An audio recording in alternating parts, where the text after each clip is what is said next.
desert, approaching the east of the mountains. And there I saw trees of judgment, especially those that emitted the fragrance of frankincense and myrrh, and they were not like ordinary trees. And above, over the eastern mountain, not far off, I saw another place, valleys with water that does not dry up. And I saw a beautiful tree, and its fragrance was like that of a mastic. And on the edges of these valleys, I saw fragrant cinnamon, and I advanced over these towards the east. And I saw another mountain in which were trees from which water flowed, and it flowed like nectar, which is called Sarira and Galbanum. And over this mountain I saw another mountain, on which were aloe trees, and these trees were full of hard substance like almonds, and in taking that fruit it was better than all the odors. And after these odors, as I looked towards the north, over the mountains I saw 7 mountains full of pleasant gnarled and fragrant trees and cinnamon and pepper.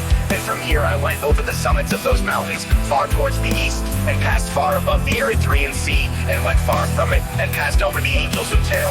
And I came into the Garden of Justice, and I saw the mingled diversity of those trees. Many and large trees are planted there, of attractive beauty and large and beautiful, and magnificent. Also the tree of wisdom, eating of it one learns great wisdom. It is like the care of tree, and its fruit is like the grape, very good. The fragrance of this tree goes out and is spread far. And I said, this tree is beautiful, how beautiful and pleasant to look at. Then the holy angel Rufal, who was with me, answered and said to me, this is the tree of wisdom from which thy old father and thy aged mother, who were before thee, ate, and they learned wisdom, and their eyes were opened, and they learned that they were naked, and were driven out of the garden.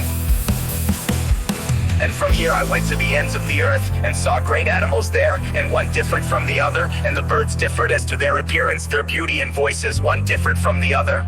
And to the east of these animals I saw the ends of the earth, where the heavens rest and the portals of the heavens open. And I saw where the stars come out from heaven, and I counted the portals out of which they come, and I wrote down all their outlets, each one according to their number and their names, their connections and their positions and their times and their months, as the angel Uriel, who was with me, showed them to me. He showed all things to me and wrote them down for me. Also their names he wrote for me, and their laws and their deeds.